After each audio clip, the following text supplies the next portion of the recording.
Welcome back to the Changing Earth podcast with author Sarah F. Hathaway and co-host Chen Gibson. Blending survival, fiction, and fact to bring you entertaining education that will help you dream, survive, and thrive.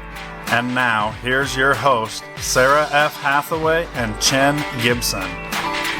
Chapter 18. Exhausted by the long days of controlling traffic flowing in and out, Cole sat in the mess hall with Monroe and Chappie. "What I wouldn't give to be back in Reno," Chappie declared dreamily. "I could go for a drink and the company of a woman," Monroe agreed, joining him in his imagination. "Hell, I'd prefer the quarantine tent over this," Cole added, laughing at his joke. "They're bringing in more refugees to start building a wall along the border," Chappie explained. "I was talking with some of those feds and they told me that the central region is doing the same," Monroe added. "Walls to divide the country," Cole mused under his breath. "Walls have always kept people safe," Monroe commented. "They're just scared of the sick," Chappie countered. "Those jerks from the colonel's police force didn't seem too concerned," Monroe replied. "I've been looking into them. Commander Carl Gray has been put in charge of them," Cole added. "Those guys were pissed you didn't give them priority loading," Chappie said with a smile and a chuckle. "Serves them right. We could have used the help," Cole declared spitefully. "What's the deal with this guy, Commander Gray?" Monroe inquired. "He was a U.S. Marshal before the fall. Dealt with mob crime in the East," Cole informed him. "Nice," Chappie declared. "Tommy guns." He made machine gun sounds, goofing around like a child. "Knock that crap off, Chappie." "What freaking year do you think it is?" Monroe teased. "I'm just saying, if you're gonna be a gangster, you've gotta have a Tommy gun," Chappie insisted. "And hot chicks," Monroe added. "Speaking of, how long do you think we'll be down here?" Chappie wondered. Feeling his friend's distress, Cole explained. "I'm not sure how long this sick will last. Maybe after they get the wall up and the border secured." Rising from his chair, Chappie declared, "In that case, let's go build a wall." Returning to their posts patrolling the refugees building the wall, the day turned from bad to worse as the rain began to pour down. The feds drove the refugees forward and Cole's heart ached for the people toiling in the miserable conditions. Returning to the shelter of a tiny lean-to, Cole noticed a hooded figure standing in the shadows of a building. "Eyes on the shady character over there," Monroe said, eyeballing the same individual. "I see it. I think I recognize that frame," Cole admitted nonchalantly. "You want me to check it out, Major?" Chappie wondered. Heading out into the rain, Cole replied, "No, I got this. If it's who I think it is, we wouldn't have seen her unless she wanted us to." "Stay frosty, Major," Monroe advised, watching him leave. "Thanks for your concern, honey," Cole teased, stomping through the mud. His suspicions were confirmed as he approached. "What are you doing out here all alone?" Cole queried. Cassidy stepped forward and answered, "You should know me better than that." A large man stepped out of the shadows behind her. "Hello, Virgis," he commented. "Hi, Philip. Nice to see you have her back," Cole praised him. "Always," Philip replied. "What brings you so far north, Cassidy?" "Can't I just stop by for a visit?" she wondered. "The feds aren't thrilled with the militia activities as of late. They're saying it's undermining our efforts," Cole warned her. Cassidy laughed at his information. "Good. Just because we're recovering doesn't give them the right to circumvent the Constitution." Knowing she was not here to discuss politics, Cole asked, "Why don't you tell me why you're here?" "Dolores needs supplies. She's trying to help the free towns in the West, but the sick is spreading like wildfire." "We're digging mass graves now," Cassidy explained with fear in her eyes. Concerned for her well-being and his friends out west, Cole took a deep breath, unsure how he could help. "I've made sure security is tight." "Come on, Virgis. You must know a way," she pleaded. Her brown eyes begged him for mercy, and it melted his heart. However, helping her meant betraying his unit. She touched his hand gently, and Cole couldn't refuse her. "The crews switch out at 0300. That's your window. Look here." Virgis grabbed a stick, leaning down to draw in the mud. She stood close to him so she could follow his directions. Her smell was intoxicating, and Cole desperately wanted to reach out and hold her. He remembered how her naked body glistened in the moonlight and the softness of her skin. Trying to focus, he began to draw. The fencing is weak here.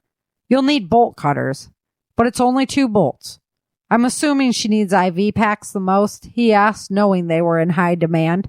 How did you know? She asked sarcastically. Lucky guess, Cole commented, before continuing. There are 8 pod buildings. The IV supplies are in this one. There's a searchlight here. The buildings all have coded locks. I can take care of that, Philip countered. Really? You'll have to show me that one day, Cole declared curiously. Anyway, that's your route. He looked up at her and stared into her eyes. Cassidy, I can't help you if you're caught.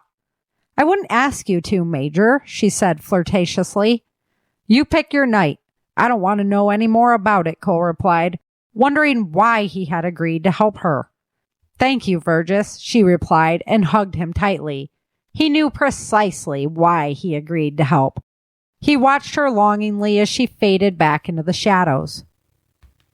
Hello and welcome back to the Changing Earth podcast. This is episode number 413, season 15, episode 8. Hey, Chin, what's up? Hey, chin's up, y'all. And I have a super awesome, my pleasure guest. Survivor Jane is here with us. Hi, Jane. How you doing? Hey, hi. Hey to both of you. Glad to be here. So happy to have you here. We're just talking. I'm happy to provide you with an excuse to be able to just chillax for a few minutes with us. Yes, chillax is it. Yes, thank you. Yeah. So very excited for Prepper Camp coming up the end of September. It's always a good time. I can't quit talking about it. I'm so excited. You know, we're excited too. It's a lot of work and a lot of stuff that goes on behind the scenes that people don't even get to see.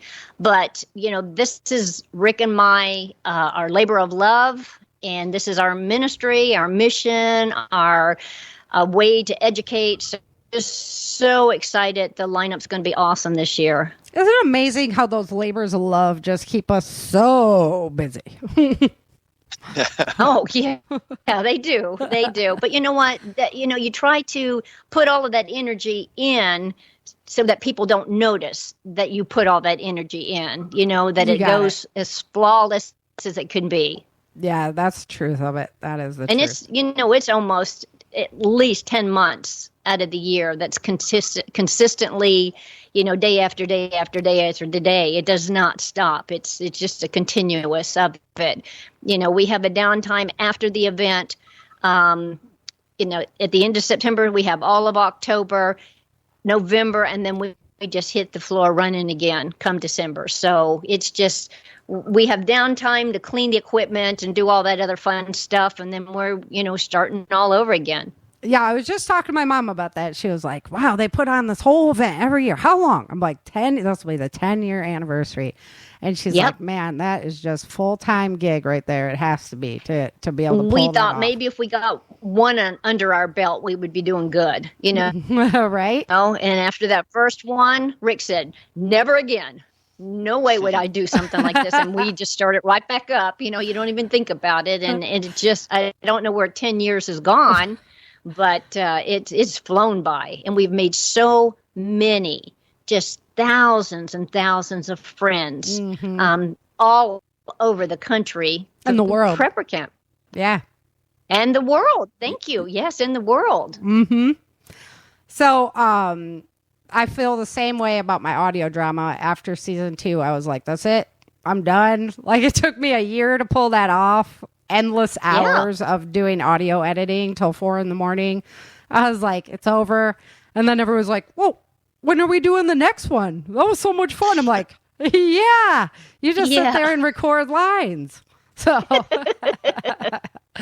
but yeah, definitely a good time. And then you play Dolores in the audio drama. So for everybody who doesn't know, this is Dolores, and you just love being the brothel house lady. Yes, You know what? I guess I like being the boss is what it is. Yeah, there it is. I don't get to be here on the homestead, so at least I can be in charge of something. That's right. Yeah, the power woman. She is the power player. That's why I was like, all right. So you do a great job at it. And I really thank you for putting your time and effort. And I know the last one was quite a ordeal. I heard that you had to lock yourself in the bathroom, and Rick had to go out and kick animal butts all day to get them to stay quiet. You know what? I mean, that's around here. We live it, and I mean, we literally have animal sounds.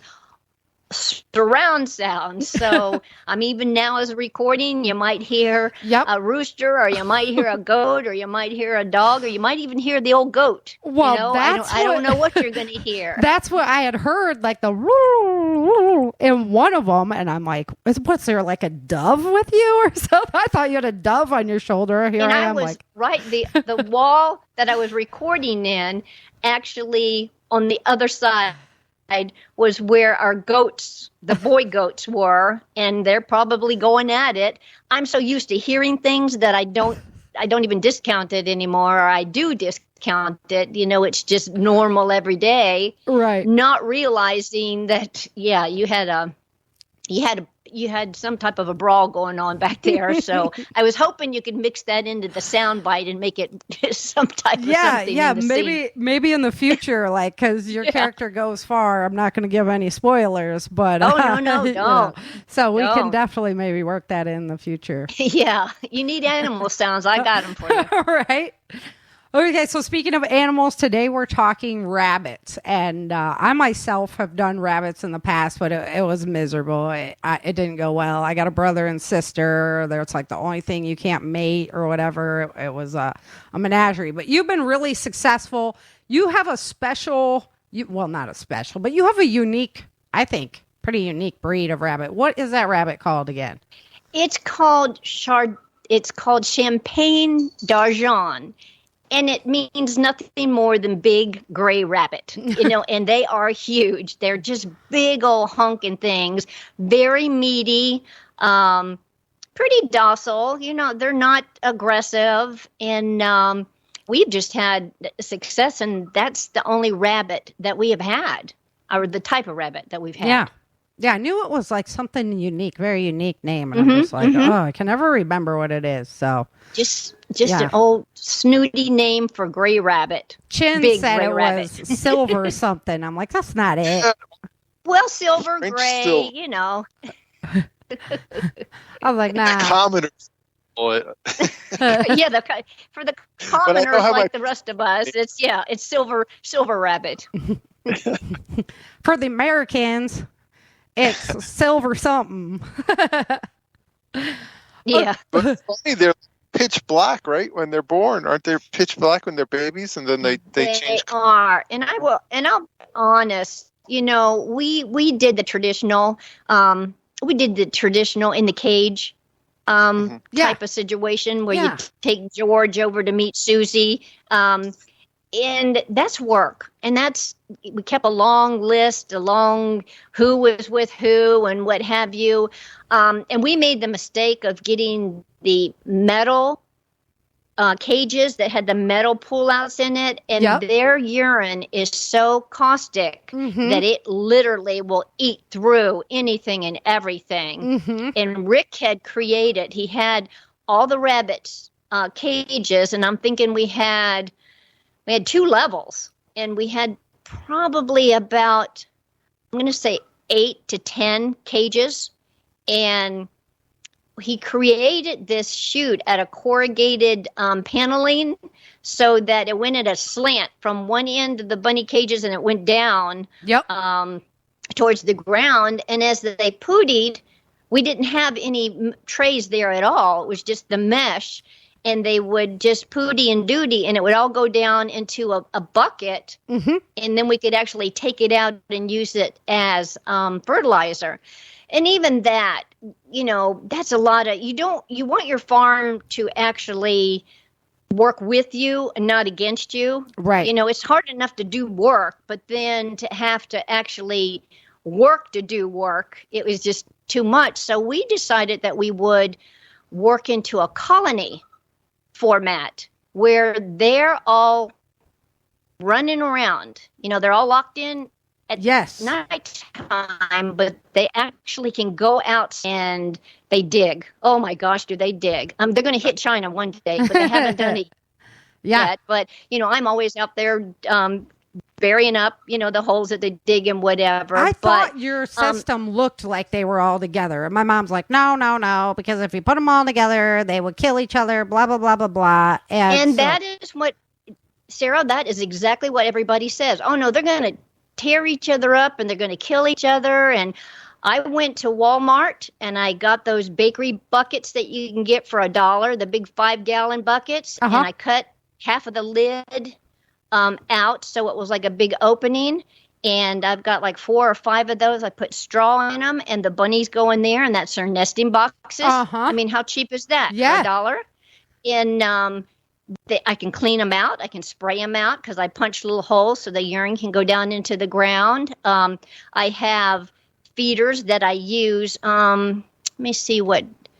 I guess they could be for goats and whatever that you hook on the wall itself. The feeders that you can drill in. Mm-hmm. I have those, and I just fill their food up during the morning. And I actually have dog waterers, that you have like a 3-gallon water jug, and then the water comes out by gravity. I have 2 of those, and that's what they drink out of and I have a cat door that they go in and out of during the day, and then I lock it up at night. With like a slide door or something, right? Yeah.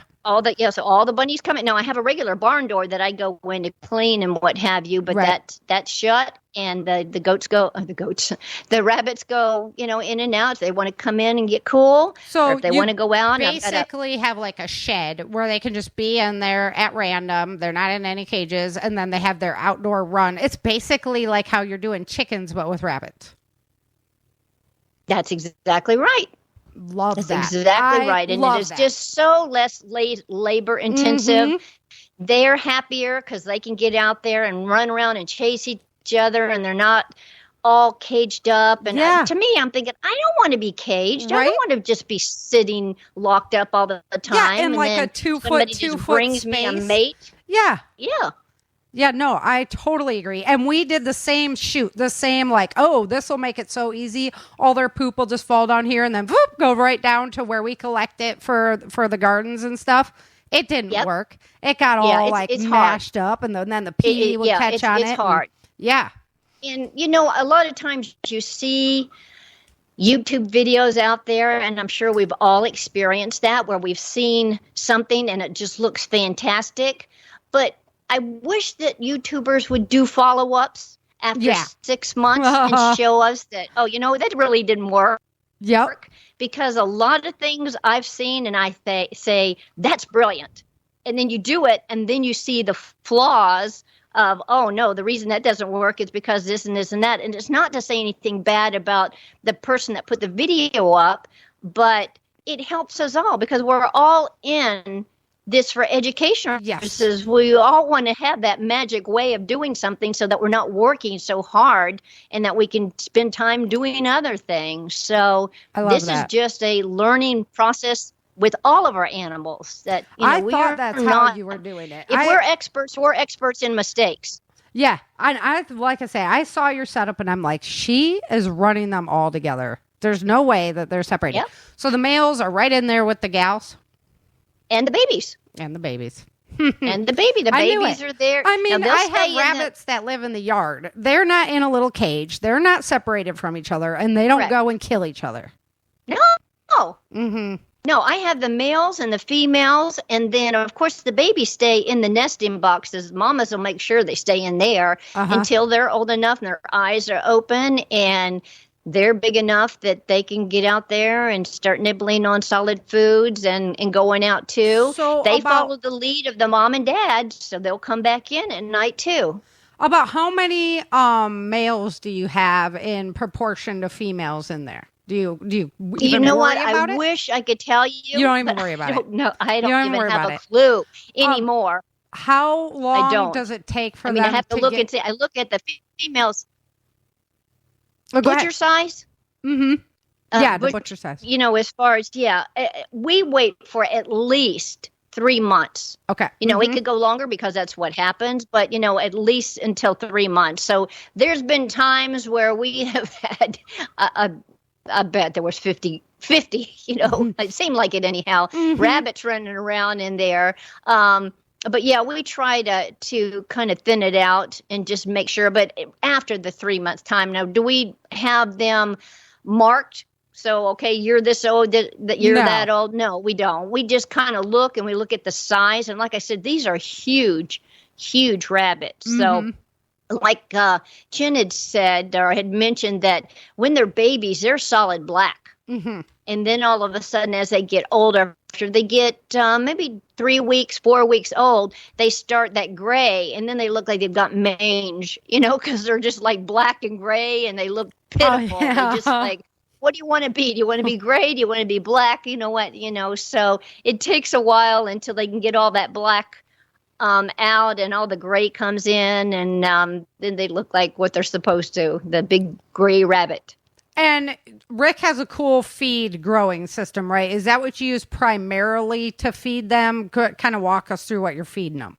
Well, actually, we had, when we created the bunny barn, he actually he built an outside where they run, but we actually had put the wire over the top of it also because we're afraid hawks would come down in. Well, we had a natural grapevine that was growing up the side, so it just naturally covered over the top of the run. Oh, that's smart. So that gave them that instant, the instant shade that they needed. Then we threw out seed, and we had it just beautifully lush green grass. One of the learning lessons of rabbits in colonies is they love to dig, and they destroyed that like nobody's business. I mean, it was just like, so I have to literally, like pigs. Oh yeah, yes. Now it's and chickens, just absolutely. It looks like desolate. Yeah, it's just totally, and that's shocking to people because you see these beautiful pictures on homesteads and the big rolling green grass and the what have you. That's like going to Sunday school and dressing up really nice. You don't always look like that, right? And that's the same thing as for some of these homesteads. My homestead, the Bunny Run, started out beautiful, and as it ends up, so I have grass that is growing all over the property, and I literally will just take a big 5-gallon bucket of clippings and cut it and bring in for them to eat. I also have Okinawa spinach in the greenhouse that I cut for them, and I also have leaf lettuce that I cut for them.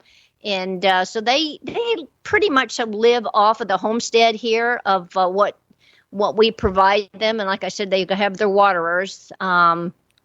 So, you're not buying any kind of a pellet for them though, too, as well? We have pellet, but we don't rely on that. Okay. They will get some of the pellet food, but we're just always, especially with all of this, I think it was like maybe, and I can't remember, there was like maybe 6 months back where there was like what's in this food. Yeah, with the chicken food. I had to switch my brand up and everything. Yes. Yeah, because my chickens totally quit laying. So I found a local Texas brand here, and I started buying their food and giving them a cracked corn again. And good for they you. Just went back to laying. Yeah. Yeah. And so we were nervous about that too. So we have been really working on trying to supplement more of the food that we have here, or the waste that we have that we can give to the chickens or the pigs and the ducks and everything like that. So yes, we do give them pellets, but again, we're trying to steer away from that if we can, or as much as we can, because there's so much that's growing here on the property that the rabbits can eat, and we know what's going in their I even did I was doing started sprouting my own lentils and just making trays of sprouted lentils for them, for the chickens. Yeah, and I'm doing that in the greenhouse, but I'm doing barley. Okay, perfect. Yeah. Yep, just got a big old bag ordered from like you said, the local, the guys that you can trust, right? Locally, to go in and get feed from instead of these big commercial feed stores. And so I bought a big old bag of barley. For 1 cup, to put in, your tray, and then you get those within 5-6 days. You've got a big old thing of sprouts, and I'll bring that out to the rabbits, the ducks, and the chickens. So again, that's just food that you're doing. For 'em? Pardon me? Do you do like the California juice bars for them? Make all the fancy little green drinks. You know what? This is a homestead, Mr. Man. This is Mr. Man. My fancy days are over. Are you kidding me? The wheatgrass optional wheatgrass. Yes, I know what he's saying. No, this is just eat it and hush up. Yeah. No, that's a good idea. And I bet you, because the lentils, I mean, you can buy them pretty bulk, but like I bet you can buy the barley much easier in a bulk quantity there. And that's what we did, because I was just so afraid. It was like, okay, I don't know what's going on, and I need to really, really step it up as far as, making sure, okay, if I couldn't go any place, can I feed them?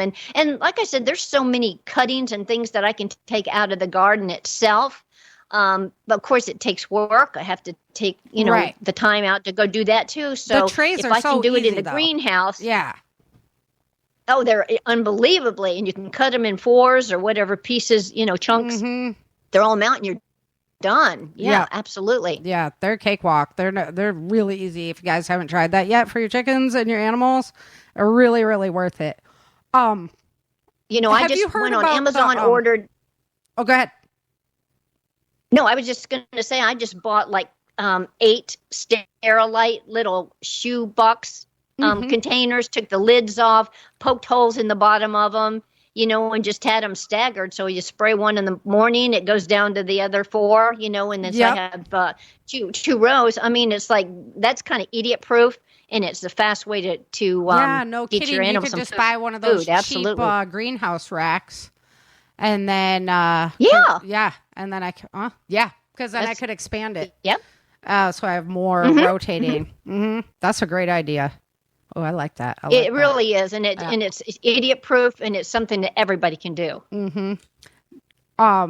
Have you heard about the vinegar that they're now like selling the vinegar? That's one downgrade from what you need to can. Yes. Well, you know what? When I look at things, and a lot of people, we're creatures of habit, period.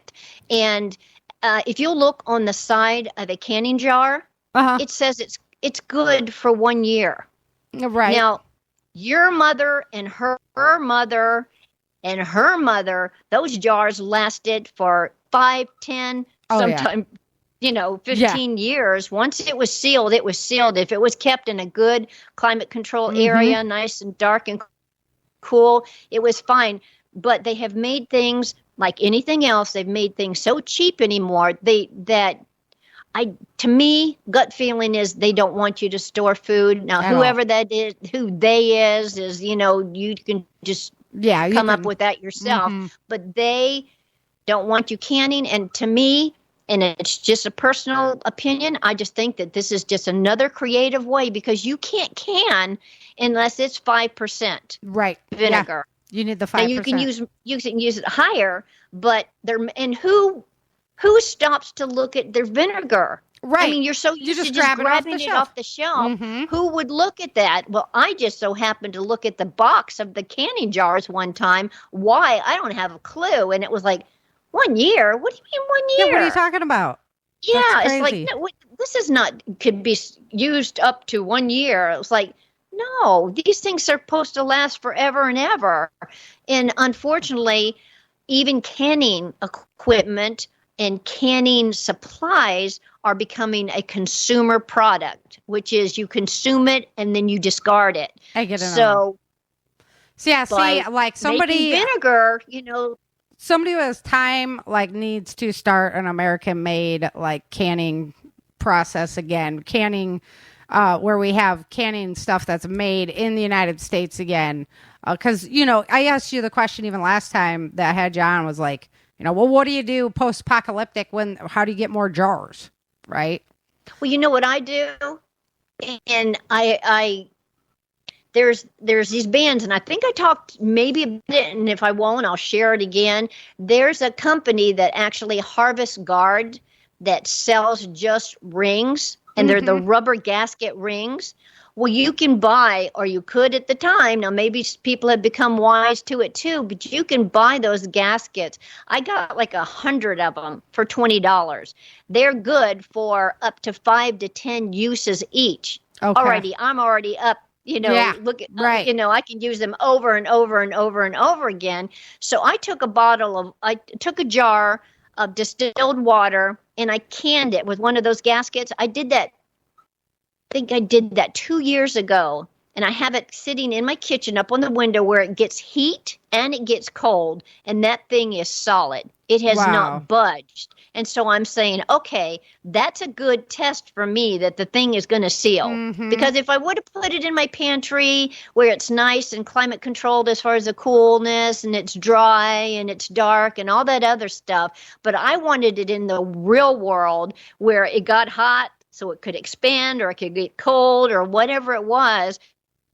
And that's a big win. To me, I went and I bought a lot of them. I bought probably, I don't know, maybe 500 of those, because I'm thinking, okay, that's going to get me through a long, long time. And if they said that they're good for 5 or 10 uses, they could be used for longer. Who knows? I don't know. But the stuff that they're putting on the canning lids now, it's almost like the chewing gum wrappers. Yeah. The foil that you get at, they're so thin that it's like they buckle. Yes, if you're they not do. Cautious with it.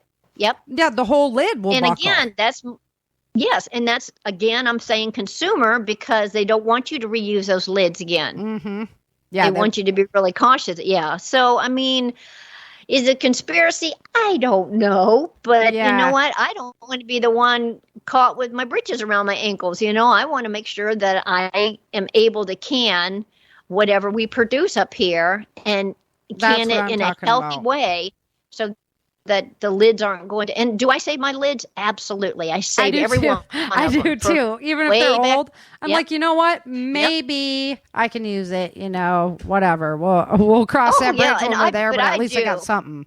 If they're not damaged, if the rubber is not, got a really serious run in it, or groove in it, absolutely, I'll use it. And I'll also use the tops, like the spaghetti jar or the jelly jar, things that make the pop sound, the lug lids. Yep.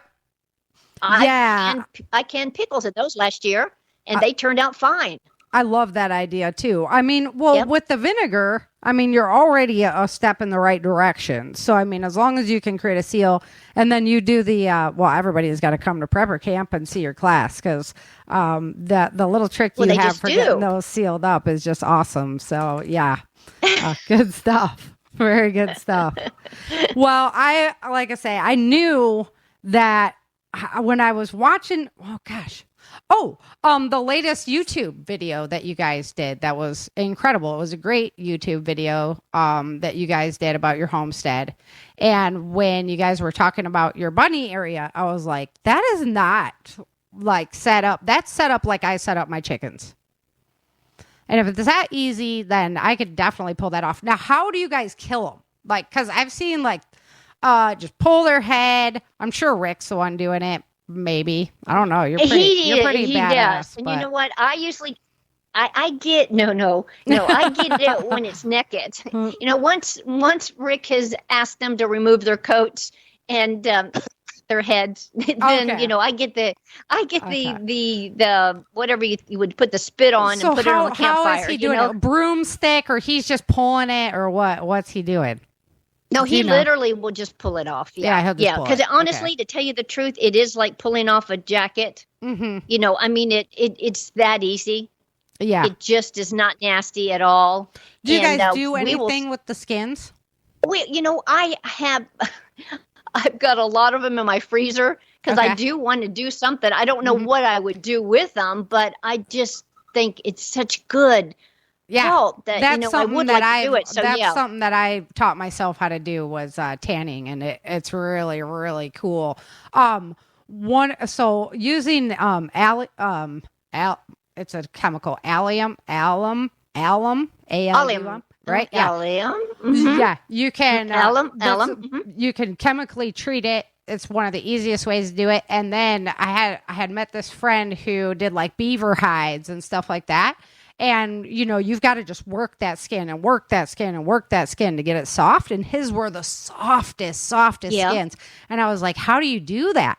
So what he did was he took the heater element out of an old dryer, and then he'd put the skins in there with like rocks and just let them tumble and tumble and tumble and tumble, and boom. Oh, and so it was like leather. It just softened it up.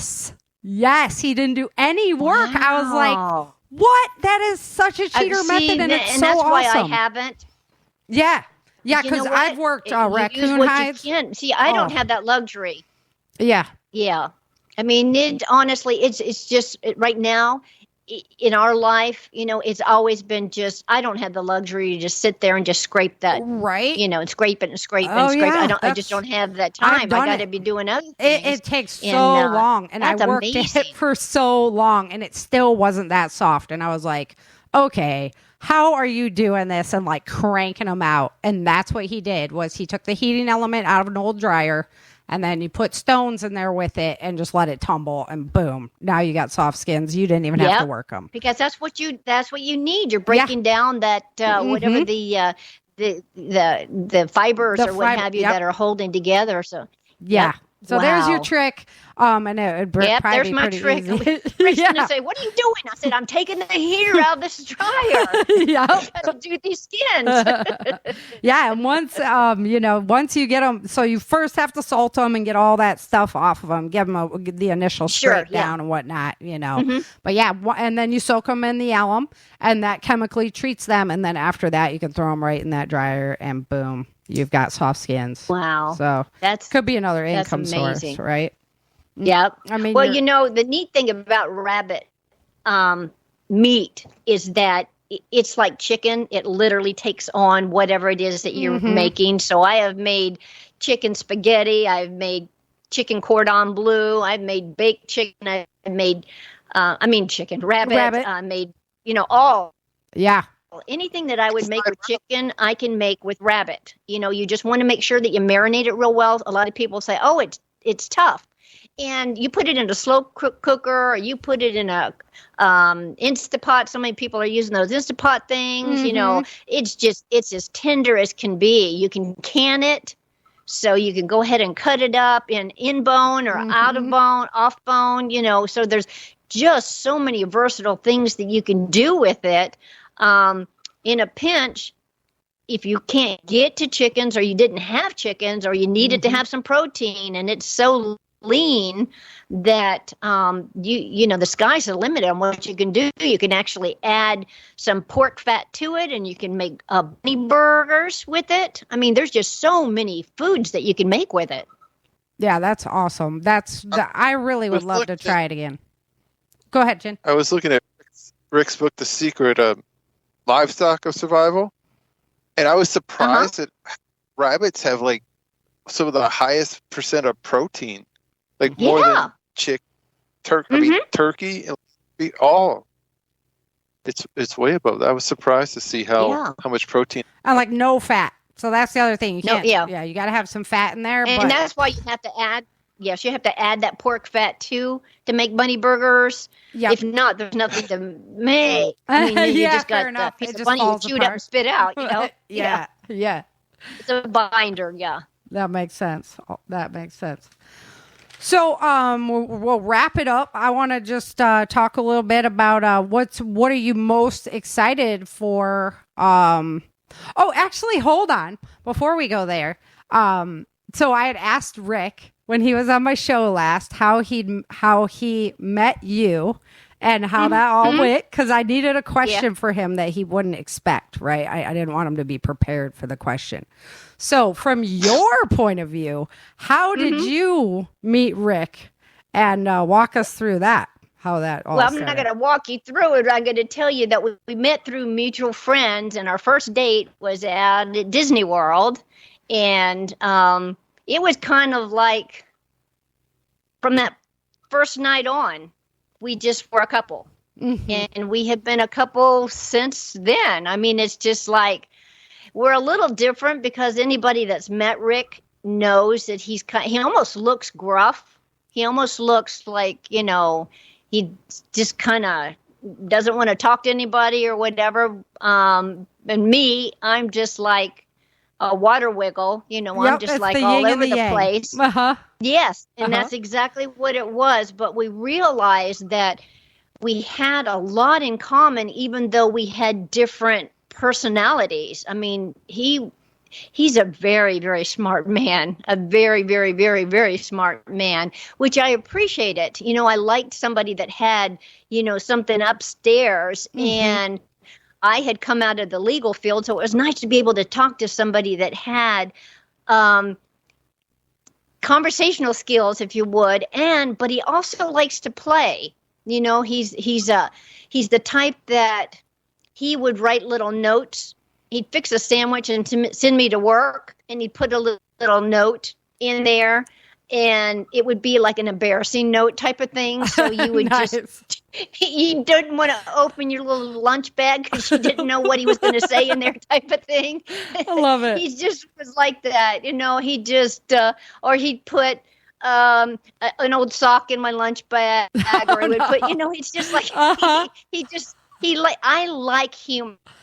I like funny things, and I like that he's sentimental. I like that, so like I said, it was just, we have been together forever, because we've been together almost day and night, it seems like, right. So I don't know if that jives with what his conversation was. He probably said that he ordered me from the mail or something like that. The mail order bride. No. He said that the thing he loved most was that you were dead honest. And very, very, very sweet. I am honest. I mean, I can't tolerate lying or cheating. Just like, I don't stealing. I don't understand it, and I can't. And so, and as loyalty long is very as he important could understand that, and I don't care what it is, just don't lie. Don't lie. That's all. And I love that. Unfortunately, too many people. It's a sinking foundation. Well, you guys are you gotta the have cutest, trust. You gotta have. You just have to have. Yeah, you guys are the cutest, like the ultimate yin and yang. So I always like my husband and I have been together for a lot of years now. I know we're past the drinking age. Our relationship is past drinking age, and so I always like, especially in this day and age where everybody, it seems divorce is part of marriage or whatever, I always love to pick brains of, well, how did it start for you guys? Because, it's very special to have that type of relationship. And yes, it is. Well, I will tell you, I had a practice husband, and he had a practice wife. So we knew. Yeah. We knew right away that didn't work. Yeah. We don't want it. And I told him, I won't do this again. I won't ever do this again. So you better be sure. Right. If you want me in your life, that it's forever. Love it. Because there's not going to be any quitting. Love it. And he understood that. And so, I mean, good, bad, and different, which is what life is all about. Did you say that to him with a shovel and a pickaxe in your hand? It might have been a pew pew. I don't know. I can't remember that part. That's just details. Okay. And one question: what are you most excited about for this year at Prepper Camp? Sarah, you know the answer already. It's the people. Yeah. It's the people. I mean, every year I get to bring to one location everybody that I've been able to talk to online all year, and sometimes years. Yes. I started Prepper Talk back in 2011, and I still know people from way back there that I have never personally met until they came to Prepper Camp. Yeah, you told me. Oh, it's just amazing. You were like, Sarah, don't be one of those people that says They're going to come meet me and never does. And I was like, no, ma'am, I'm coming. I promise. And it's funny because I'll have people come up to me and say, hi, I'm Mary Sue with the blue ribbon in her hair. And I'm thinking, ooh, who is that? No. Who is that? We talk all the time on Twitter or Facebook. It's like, oh, okay, come on, think, brain, think. Because it's like a little moniker or avatar or whatever in comparison with actually meeting a person. Yes. And then you're like, oh, and then you feel bad that you don't really recognize the name because so many names come through. Yeah. That was basically the first time with it is awesome. The first time we met, you were like, oh, you're not what I expected. I'm like, is that a good thing?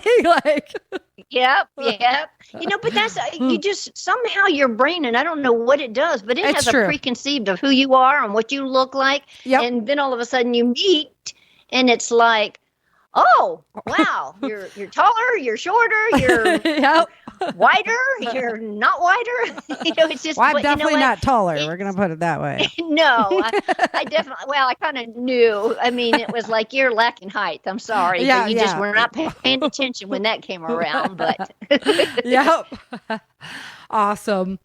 But it's the people. It is the people, definitely. I mean, I don't get a chance. When I'm working all year and I'm putting the memes together for the classes and the speakers, and I'm thinking, oh, that's a good class. Reading the descriptions and stuff is like, oh, that's a good one too. Oh, that's good. And it's like, oh, I want to go to that one. I have never been able to go to a class in 9 years. I've never been able to sit down and attend a class. And it's just like, man, all these people are smarter than me and I'm putting the event on. It's like, this isn't right. Because there's so much talent. Yeah. Yep. Yeah, for sure. You guys line them up. It's awesome. And a great lineup this year as well. Yep. The guy from Forward Observer is going to be there. Mike Shelby. Yeah. And I haven't got a chance to meet him. When we first started to come to prepper camp, that was like the first year he didn't come. And then he hasn't been there since we've been there. And so this is the first year that I'll actually get to meet him in person. So that'll be awesome. Oh, and, there's a lot of new people coming in, a lot of new classes. We always try to make it at least 20 to 22 new classes every year. There's just some classes that people want and consistent. And when we get feedback at the end of the year, which we hope anybody going to prepper camp will please, send us what you like, what you didn't like, because I'll promise you there are duds when we think that there's going to be a great class and all of a sudden it turns out that it's not what we thought or what they said that they was going to be. Yeah. Unfortunately, we don't invite them back. But there are classes that people want to see. They want them every year and they will come and sit in the class for 3 years, 4 years, almost 9 years, I was surprised that was happening with the self-defense class. Like people are like, I'm back this year. I'm back every day this year. I'm like, wow, we're doing the same thing. They just can't get enough. And that's a gold star for you. I mean, they love what you're doing. And that's what we want. We want people, you make your own schedule. We throw the classes out there, but it's up to you if you want to see something 3 times in a row or you want to see, your wife or your husband go one way and the other one goes the opposite way, whatever it is, we want it to be your schedule. You make it nothing worse than regiment, where you have to do this and you have to do that. Yeah, no, I agree. That's not fun. I agree. So we try to make it as unique as we can in that way. Love it. And the special part about camp is the networking and just getting to meet people, because like the people that teach the class, they're not like, they don't teach a class and then go to the green room and you don't see them. Like you mingle, you can go sit and eat lunch or, like just chat at their booth or see them as they're walking, sit at the fire with us at night. Yep. It's like, and you know what? And that's exactly what we want. We don't want prima donnas. We don't want anybody. We want a person that they spend the time, they spend the energy and the money to come to this camp. We want them to have access to the speakers and to other attendees. You'll see people sitting there talking to each other, and it's like, oh, I just met him. He's from so-and-so. And, you know, and it does your heart good to know that we're all coming together. And it is a big networking. Their friendships have been made. Yes. Lifelong friendships, purely out of people coming to prepper camp and meeting others in the campground or in the vendor area or their booth next door to each other as a merchant. You know, it's great to see. And that's exactly, Chin, that's exactly what we want. We want people to be able to come up to the speakers and have lunch with them or talk with them and fellowship with them. It'd be like you're setting up camp and one of the speakers will be right next to you setting up their tent or their camp or whatever. And like you guys are going back and forth. It's just really special. Yep, it is. It's a really cool thing you've done, Jane. Well, it's a teamwork. And it's not just Rick and I. It's our organization. It's all of us. Absolutely. We can't take credit for it. And plus, like I said, it is our ministry, and we have to give glory to God because there's just no way that two people could put this together by themselves. Yes, there's just no way. First. God has He's opened these doors of people that we can contact and we can invite to, and this is a self-financed event. I mean, from the tickets goes to paying for the tents and paying for the chairs and paying for the porta potties and paying for the on and on and on and on and on. It's not a money maker. I think if it was a money maker, in all honesty, we would fail. Yeah. We would fail very, very big because it's just the motivation would be, and I think that's where a lot of events fall flat is because they're looking at the dollar amount that could be brought in, opposed to how much education you can give somebody else that they can educate their community. Yep. Very much respect on that one. Well, Jane, we could go all night long, but we don't. Honestly, we could.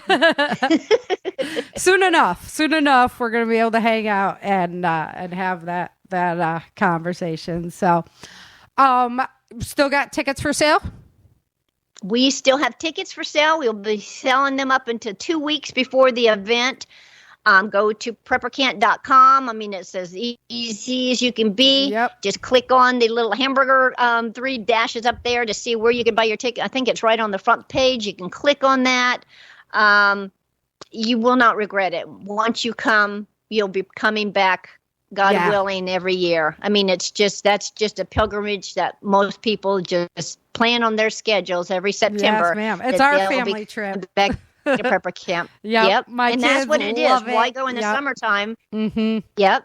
And that's what it is. We encourage you to bring your family. We encourage you to bring your friends. We encourage you to fellowship and enjoy each other. And it's just the atmosphere is positive. People are smiling. People are happy. Even if it rains, it doesn't matter. It doesn't matter the mood at all. Some of the best days have have been when it was just pouring. We're just like, everybo's hiding in the tents together. Yeah, it's great. First waterbed. Yeah, the floating. Yeah,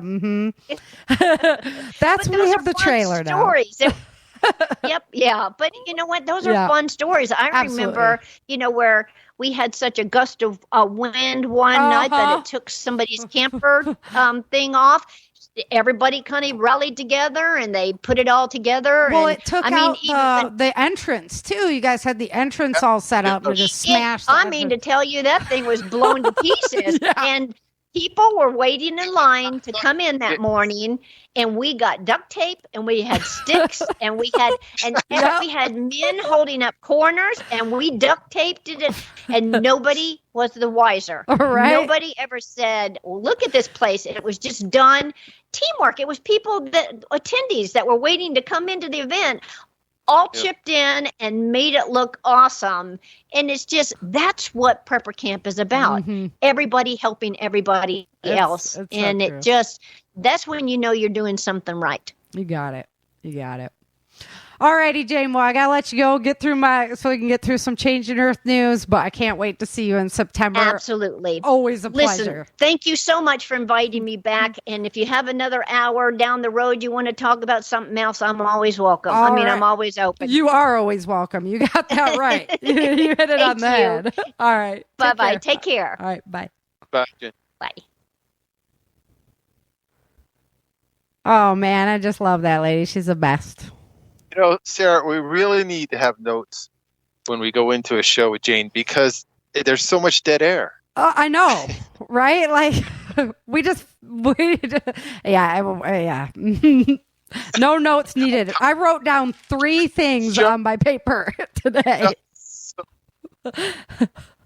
So, okay, let's do some weather music. And we're going to jump into some Changing Earth news because we got some Changing Earth news. Hold on 1 second. All right, Changing Earth news.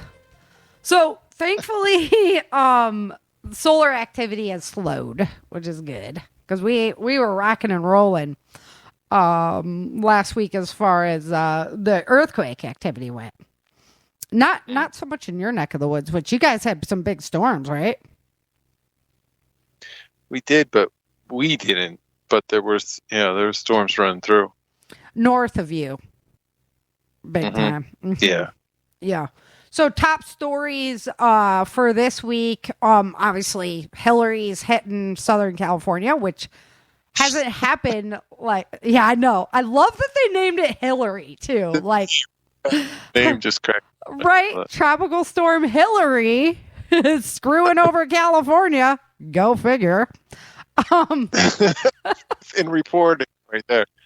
Right. So, storm hasn't taken that track since like 1939 as far as like tropical storm activity that's just coming up to just slam California. I think they made a bigger to-do, but we're going to find out tomorrow what the end game is there. I know they had a pretty good earthquake today as well in California. They've been having some rumbling going on. So they really don't need any more moisturizing of their plates there, I'm going to say, So we'll see what happens. Unfortunately, the death toll in Hawaii is still increasing. And I kind of figured that was going to happen because there was limited access to a lot of parts of the island. One of the best things for fighting fires is to be able to have, total access around the area, which they didn't have. And so as they go in and get things figured out, I think that's going to continue to happen, unfortunately. So I don't really want to get into. So there's been a lot of hoopla on the government could have done more to prevent disaster. There's been horrific stories of land grabbers already trying to go in and buy up huge swaths of land and stuff. All kinds of your cutthroat stuff and stories going on.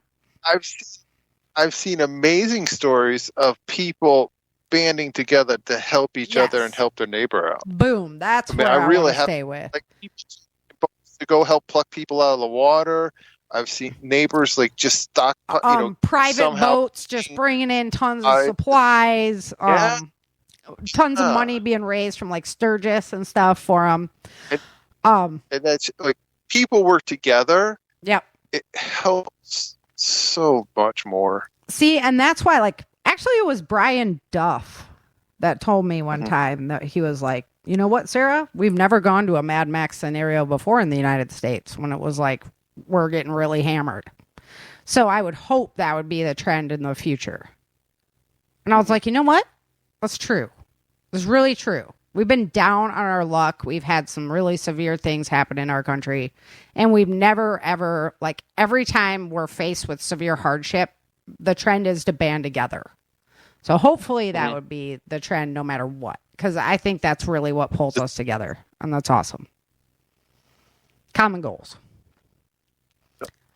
Other big topic item for this week was a 6.9 earthquake hit Bogota, just south of Bogota in Colombia. And so that was pretty severe. I mean, that's almost a 7.0 earthquake. So that's getting up there in the numbers that, are like the highest we've ever seen. Highest we've seen is a 9. So, prayers go out to everybody over there. It didn't seem like it was going to be a really big deal at first. And then it was. It turned into a lot more damage than kind of the stories weren't making it so large at the beginning. And then as time went on, it was just worse and worse stories coming out. One person, unfortunately, did lose her life in that event. So not, we're not on like Turkey scale, obviously, but still a big event that happened there. All right, so let's get going. August 13th, we had 476 earthquakes that were 2.0 or bigger, biggest of which was a 5.7 in the Solomon Sea by Papua New Guinea. Jordan saw some mega sandstorms, decreased visibility. China has been getting hit hard. And 2 people died, 15 were injured when an EF2 tornado touched down in Yantian. 283 homes were destroyed, 32 greenhouses destroyed. So I've been trying to key in, like I always do, on stories that really tell us what's going on with the global food supply, because obviously that's pretty important to us, right? Especially when we're all watching our dollars and cents right now. And we don't need everything going up in price. So Etna has been making noise again over in Europe. One of their largest volcanoes has been erupting on and off. So she was making some noise. And then in Italy, they had this huge mudslide that came just rushing through the whole town of Bordanassia.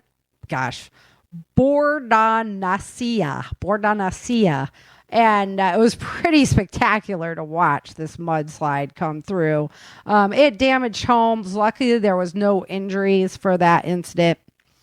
Iran had 94 kilometer per hour or 58 mile per hour wind that created this major sandstorm and put 1,000 people in medical care.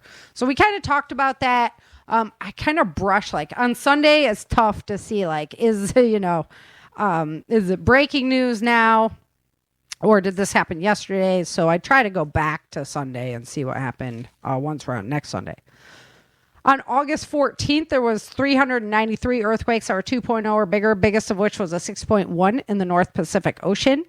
Honduras and El Salvador had some major storms, flooding. 7 rivers swelled and broke their banks. So they, it was just the streets just turned to rivers, washing away cars, everything. In Japan, 800 flights were canceled, 90,000 people without power when a typhoon LAN made landfall, and that was just on the heels of the other typhoon that hit them. I can't remember what that one was named, but that one just hit them, and now this one hits them again. I mean, just a double whammy. 150 kilometer per hour, 93 mile an hour wind. They evacuated 237,000 people, and 26 people were injured, 1 critically. So big storms over there. In northern India, 58 people died. They are still having these horrendous monsoons. If you haven't seen the pictures out of northern India, it's absolutely insane. They had flooding and landslides and just whole parts of mountains just sloughing off. This temple collapsed and 40 some odd people were stuck underneath it. In total, 58 died in that day, and their infrastructure has just been absolutely devastated. So prayers definitely go out to all the people there. It's some insane pictures. They had a 4.3 earthquake on the Hawaiian island, not what they need over in Hawaii right now. A 5.5 on the northern India-Bangladesh border, which is not what they need right now, but you get those fault lines lubricating, and you can have some slippage from it. In the USA, Missouri saw major flooding, and there was flooding in the Primorye, I'm sure I'm screwing that up, region of Russia. 2,500 people were evacuated there. And Boston and Haverhill, this huge sinkhole opened up from all the storms they've been having. 20 foot wide by 20 foot deep right by this apartment complex. So they couldn't let anybody into their homes that lived there. And they were trying to get this huge hole filled up, And these are the kinds of things that, can happen. We were just talking about the earthquakes last week, and these earthquakes are, that would be the example of the cave-in earthquake. The Nordic and Baltic regions of Europe are recovering from some severe flooding that they had. And then on the 15th of August, there was 373 earthquakes that were 2.0 or bigger, biggest of which was a 5.8 in Indonesia. And in the United States, this was North Carolina, South Carolina, Florida, Georgia. They saw some severe wind, about 87 mile an hour winds, 147 kilometer per hour with some hail coming down. About 100,000 people went without power, and one person was killed in that event when a tree fell on her car. They also saw some fires start from the electrical, from trees coming down and stuff like that. In Oman, 3 people died from flooding. They've had days of torrential rain. Pictures again. I mean, it's just a crazy, like they're driving by this mountainside, then all of a sudden the side of the mountain just blows open and here's water coming through. All the cars are just like trying to get out of there. It's crazy. So they lost these 2 cars that went down the river. It was 7 people in these 2 cars. 4 of them were rescued, but unfortunately 3 people, including a child, did die in that event. On the 15th of August, there was 373 earthquakes that are 2.0 or bigger, biggest of which was a 5.8 in Indonesia. The heat is still just rocking the southeastern United States. It has just been miserable, guys. We're looking at another week of 100 digits, and the real feel has been like 110. It doesn't even cool down at night. It's just been horrible. My chickens do nothing but pant. It's getting real old. I'm going to put it that way. Washington, D.C. saw some severe flooding. 7 employees had to be rescued from this boarding facility for dogs. 20 dogs were rescued, but unfortunately some of the animals did perish in that flooding event. And then there were severe storms from Chicago to D.C. On the 16th of August, a bunch of tornadoes touched down in there as well. On the 16th of August, there was 405 earthquakes that were 2.0 or bigger, biggest of which was a 6.5 in the Coral Sea by Vanuatu. Northwestern China and Gansu, they had a strong sandstorm as well as a big storm, sandstorm in Phoenix, Arizona that brought, it was like on the head of another severe storm. They've been getting hit by a lot of thunderstorms. They still have the heat, but they're getting the rain. I wish we were getting some rain. Charlotte, South Carolina, they had some severe storms, 70 mile an hour wind, power outages there. Florida mother and her child were hit by lightning on the beach. So that's kind of a sad story there, to say the least. Just crazy that you'd be out on the beach and then you just, get hit by lightning. In Illinois, they had severe flooding. They had a magnitude 2.5 earthquake in the southeast, just southeast of Lawrenceville. So I always kind of watch those because that's the New Madrid area. And so I'm always interested in what's kind of shaking in that area. And there was a 5.3 earthquake in Turkmenistan. Luckily, nobody was injured in it, but they did have that severe earthquake there. Papua New Guinea, they have extended their state of emergency because of Mount Bagana erupting.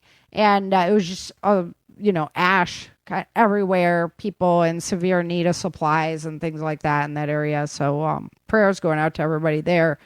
August 17th, we had 424 earthquakes that were 2.0 or bigger, biggest of which was a 6.3 in Colombia. The Canary Islands saw some interesting skies. They were dealing with wildfire smoke from one of the islands, and then the Saharan dust storm came in. And I have to say, I was out walking the other night, and the sky was just hazy. It was like being in California and some of the wildfires. And all I could contribute it to was that Saharan dust moving in. Frankfurt, Germany, severe flooding. They had ground flights. Canada, thousands had to flee north. About 20,000 people out of Yellowknife, which is a large city up in their northern territory.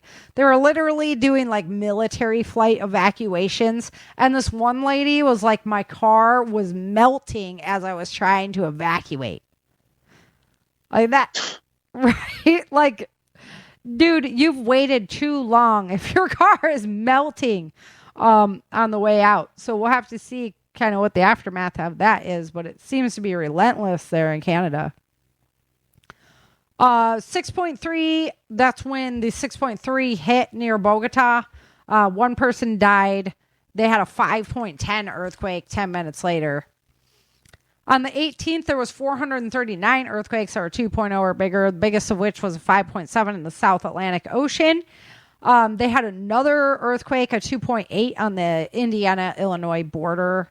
The Spanish island of Tenerife has a wildfire that's burning.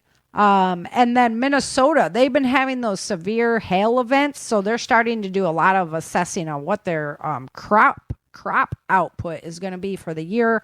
They've had some severe damages as far as their crops go. Same with Colorado. They had drought, and then they had the rain, then they have the hail. Now they have these worms that are infesting all their crops. And I have to say too, like, I've never seen this in Texas before. We had so many grasshoppers this year, like these little black grasshoppers, and now they're like these huge, like 2-inch long yellow, like locusts. I mean, that's all I can really call them. They're like huge with these big wings. They're eating all the bean plants and stuff. And so that's crazy. I've never seen actual locusts before in my lifetime. So I don't know, but it's just something odd. So that when I saw the article there about them and the worms, I was like, okay, there's some weird stuff afoot here. In Rhode Island, they're having some severe flooding. 19th of August, 423 earthquakes are 2.0 or bigger, biggest of which was a 5.4 in the Philippine Sea near the North Mariana Islands. There was a 3.0 earthquake in Ridgecrest, California yesterday. And then there was a big fire that started up in Washington State. They had to evacuate thousands of people near Spokane, Washington. It burned an area 4.7 square miles or 12 square kilometers big. And they have cropland that's burning, rangeland, primary structures, secondary structures. So big fire causing damage over there. As of today, that 5.4 that happened in the Philippine Sea, still our biggest earthquake. 423 earthquakes are 2.0 or bigger. And then there was a 5.2 in the North Pacific Ocean near the Aleutian Islands in Alaska. So that's why it's worth noting. As far as volcanoes, we're down to 27 volcanoes actively erupting. So that's still on the high edge, but definitely not as high as the numbers we've seen lately. 32 showing minor unrest. That's still on the high side of things as well. And 30 showing unrest. So that's starting to tick down a little bit. 2 more fell off the list. So seems like the planet's kind of calming down a little bit. As far as our preparedness level for wildfires in the United States, I know today, even in Texas, we had a red flag warning because of the lack of rain and the amount of heat we've been having. So overall, we're at a preparedness level of 4. That is 4 out of 5, just in case you're keeping track. In the United States in total, we have 93 big fires burning for a total of 626,755 acres. Alaska is coming in number 1, and I didn't even see any articles about that, so I guess the journalists got to get on it as far as reporting this stuff. 21 fires burning on Alaska right now for a total of 281,000 acres. Number 2 is Oregon with 5 fires burning for a total of about 74,000 acres. None of those fires are contained in either state. Number 3 on the list is Montana, 12 fires burning, 70,594 acres, with 3 of those fires contained. And number 4 on the list is Idaho with 13 fires, 67,327 acres, with no fires contained. So interesting that, I didn't really see any of those states really make the news articles for the week, yet they are our top 4. Pretty crazy stuff going on, right? You're like, how can you not be reporting on that? It must just be like a lot of woodland, that kind of thing. So I have friends in all of those states, and everybody's okay. So far, so good. So I got friends all over the place. Low places. Yep. Yep. Oh God, I wish I could remember that. The saying, lifestyle of the not so rich and famous, that song that came out. It's pretty funny. So check that one out. Alrighty, guys. Well, sorry to run over today. That's why I didn't put a commercial in for this episode. I was like, oh no, me and Jane. We're going to talk a lot. So. Two Jazer bunnies going. I'm telling you, when I saw that YouTube video, I saw her layout. I was like, she's coming on to the bunny show because I have questions. And it doesn't look like everybody tells you like what you have to have. And I'm like, I don't think you do have to have that. And she didn't think so either. And I knew it. So, yeah, that colony. Yeah. It makes sense. Like, why? And if you have somebody who's a rabble rouser, then guess who's going on on the grill? So, yeah. Right? Who's coming in for dinner? It'd be just the same as with the chickens. You got a rooster who's a little a-hole. Well, guess what? You just made the pot, buddy. So, I mean, that's just how it is. So, I like that, though, because, man, I'm going to tell you, if there's somebody who listening to the show that can really, really pull off, like, decent, huge gardens here in Texas and do it, you need to come teach me. Because, man, it's just so hot here. I watch people even, like, that have good gardens. First of all, they're always by the woods, so they have lots of shade, right? Shady. Mm-hmm. And like this one people that I watch, because I'm kind of a stalker when it comes to people's gardens. And I was watching their garden. It was beautiful this year, right? We had tons of rain. It was beautiful. And then as soon as that heat kicked up, man, just everything's just dead. I was just like, oh, poor garden. So I know it's not just me, but gosh, it's such a challenge. So I'm thinking of going more like just go meat based, and then I can trade people, It just makes sense. I can raise chickens like nobody's business. So. Mm-hmm. Do your indoor sprouts. Exactly. Yep. And we're going to do like a shade house. I'll call it a greenhouse, but it's going to really be more of a shade house. We're thinking about doing hog paneling in like a U shape, and then we can just put the screen right on it. Shade things out, because it's just too intense, man. It's crazy. Crazy hot. So I don't know if I was just really stoked to be here the first 2 years, but it was not this hot during the summer. Like last summer was just kicking, and this summer just followed right in the footsteps. It was just crazy. I think it's the Hunga Tonga.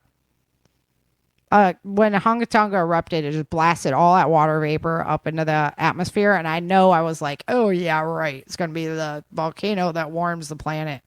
But you know what? I think it did a little bit. That water vapor really, it was a marked difference. So it's too hot. Steam. Yeah, exactly. All right. Well, we better wrap it up. Let people get on with their Sunday evening. But guys, check out Prepper Camp. If you're not signed up, I don't know what else I can tell you. We've been chat, so make it easy for y'all. Just click. And if you're following me on any social medias, you can definitely find the links there. And if you can't figure out preppercamp.com, then I can't help you. And Virgis is out. I'm putting together the blooper episodes right now for it's so funny. Doug is going to hate me. He's going to just relish in the torture scenes when he gets to torture my character. Yeah, I know. So, it's so Eric of you. I know. I'm just like, poke the bear. So, sorry. I'm having way too much fun. But we're going to do the blooper episode along with the binge episode. And I think I'm going to try to convince James to pull that off before we go to Prepper Camp. So we'll see what happens. Yeah. So we'll take a break from Virgis for that Sunday so we could do that and get everybody on. But yeah, lots of good stuff. You got like a night off tonight. Sit back and post some stuff in the chat, some pictures and websites and stuff. Yeah, I was like, I was trying to be quiet and give you a second to jump in between me and Jade.